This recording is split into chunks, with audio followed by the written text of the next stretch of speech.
The City of London and King Charles spent the past week lashing out in every direction at the world being built by Donald Trump. It's not accidental that this concerted attack followed recent visits of prime suspects in the criminal coup against the president to the mothership in London. On Friday, the British and the European toadies wedded their already stressed and dying economies to a permanent alliance supporting war by Ukraine against Russia. This followed an unprecedented third audience in 1 year for Ukrainian dictator Zelensky with the British king. These royal meetings are designed to show total British imperial support for this war. But most informed experts know that this war has already been lost. And their plan to finance this lost cause involves stealing $185 billion in frozen Russian assets sitting at Euroclear in Brussels. And this theft could destabilize the entire world financial system. President Trump, on the other hand, is off to Asia this week. He's going west and leaving the dying Atlantic alliance behind. He plans to cement even more trade deals with Japan, Korea, Malaysia, and other Asian economies. He will meet China's Xi Jinping on Thursday in South Korea.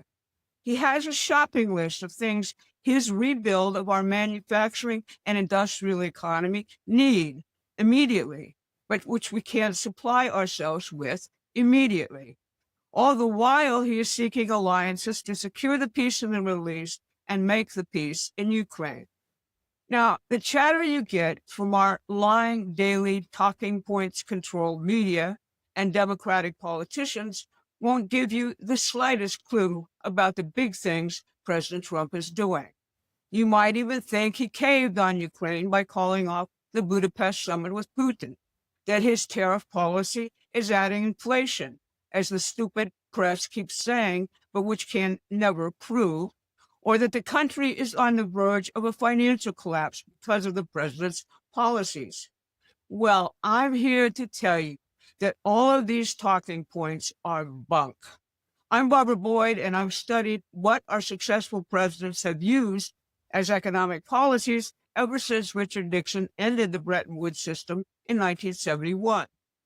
Those presidents, including Washington, Lincoln, McKinley, Roosevelt, Kennedy, and now Trump, took up and applied Alexander Hamilton's unique American system of economics. Today, I'm going to first catalog the major attacks the British Empire sent Trump's way last week and how Trump responded. Then I'm going to talk about the big criminal conspiracy case being built to prosecute those responsible for the 2016 through 2024 coup against the president and the American people. That, too, was launched from London. If you appreciate our deep dive into the actual dynamics taking place in the world, please like and share this video. It increases our reach on YouTube. In the last week, the British Empire tried hard to get Trump on board to continue the war in Ukraine. They also engineered a huge media attack on Trump's tariff policies coming from Canada. And they had the Bank of England declare that the U.S. itself was heading into a 2008-style collapse due to unregulated private credit industry. Let's take each of those attacks in turn. President Trump is impatient with both Putin and Zelensky, who are talking past each other. Donald Trump has a simple proposition. This war, caused by Obama and Biden, needs to end immediately. The slaughter of thousands every week must stop. On Tuesday, he called off the Budapest summit with Putin temporarily. On Wednesday, he opted to follow the British and impose sanctions on the two Russian oil majors, Rosneft and Lukoil. It was clear at that point that another summit would go nowhere. Zelensky and his British and European supervisors were unwilling to give up on their plans for a permanent state of conflict with Russia. Russia was unwilling to entertain a ceasefire instead of negotiating a comprehensive peace. A frozen conflict on the Russian border with a warrior state being supplied constantly with new weapons, in Russia's view, is the recipe for a forever war.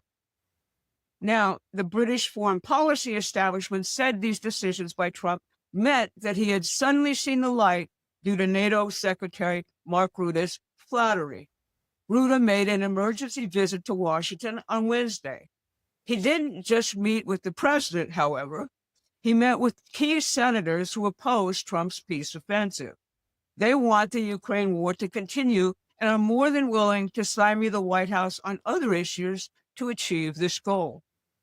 By Friday, however, Putin's press emissary, Kirill Dmitriev, was in the United States conducting back-channel meetings with Trump officials and a media campaign to explain Russia's position. Well, I think Russia really wants not just a ceasefire, but a final solution to the conflict. And actually, President Trump made a truth post about this, because ceasefire can always be broken. It's really a temporary solution. Many people can use it to do all sorts of rearmament and preparation for continuation of conflict, whereas I believe Russia and the US and Ukraine are actually quite close to a diplomatic solution. It's a big move by President Zelensky to already acknowledge that it's about battle lines. You know, his previous position was that Russia should leave completely. So actually, I think we are reasonably close to a diplomatic solution that can be worked out. Contrary to the British propaganda campaign, Dmitriev insists that peace is almost at hand and everything can now be worked out. The empire also launched an attack on Trump's tariff and other economic policies. Doug Ford, the buffoon premier of Canada's Ontario province, spent $75 million in government money on attack ads against Trump's tariffs. These ads are airing in prime time this week in the United States. According to the Reagan Presidential Foundation, the ads distort President Reagan's position on tariffs, and the foundation is exploring, quote, its legal options. The ad campaign comes ahead of the major Supreme Court case regarding the tariffs, which is scheduled to be argued November 5th. As a result of Doug Ford's stupid and obviously manipulated move, President Trump canceled ongoing trade negotiations with Canada. Finally, Andrew Bailey, the head of the Bank of England, claimed that a new financial crisis equivalent to 2008 is at hand. It involves a $3 trillion speculative subprime private credit market, which mostly functions here in the United States. That market just suffered two major bankruptcies. Tricolor, a lender that specialized in providing car loans to illegal immigrants, collapsed into bankruptcy, along with First Brands, an automobile parts dealer. The unregulated private credit market emerged because major banks stopped doing direct lending to Main Street in order to maximize their shareholder profit. They outsourced their risk by financing unregulated private credit firms, which then made loans to individuals and middle-sized companies. JP Morgan, for example, took a $175 million loss as the result of the Tricolor bankruptcy. Now, as opposed to Andrew Bailey's attempt to panic the market at this point, Treasury Secretary Scott Bessent is already addressing the private credit problem, and it is a vulnerability. He is reforming the credit landscape by supporting and rewarding the regulated community banks which lend to Main Street, which were put sort of out of position to lend by the regulatory requirements of Dodd-Frank following 2008. Promethean Action has a newsletter which will give you a more in-depth analysis of these present battles. You can get the newsletter by subscribing to it. The link is in the description. The Justice Department is preparing a major civil rights conspiracy case against everyone involved in the ongoing coup against Donald Trump, which lasted from 2015 through 2024. That's the other big news of the week. The indictments of Jim Comey, Letitia James, and John Bolton are just the appetizer. The main course is coming. Senator Chuck Grassley, Kash Patel at FBI, and Tulsi Gabbard as DNI are currently doing the investigative background work for the case, which will be presented to a grand jury in Fort Prince, Florida. Over the weekend, Senator Grassley released new documents concerning the Arctic frost investigation authored by the Biden administration. It targeted major Republican organizations, Trump supporters, and 10 senators for challenging the rigged 2020 election, and was approved by Barack Obama's favorite prosecutor, Deputy Attorney General Lisa Monaco, working along with FBI Director Christopher Wray. This is great news. However, we believe that the best route to understanding this conspiracy starts with exposing the British Empire's role in it.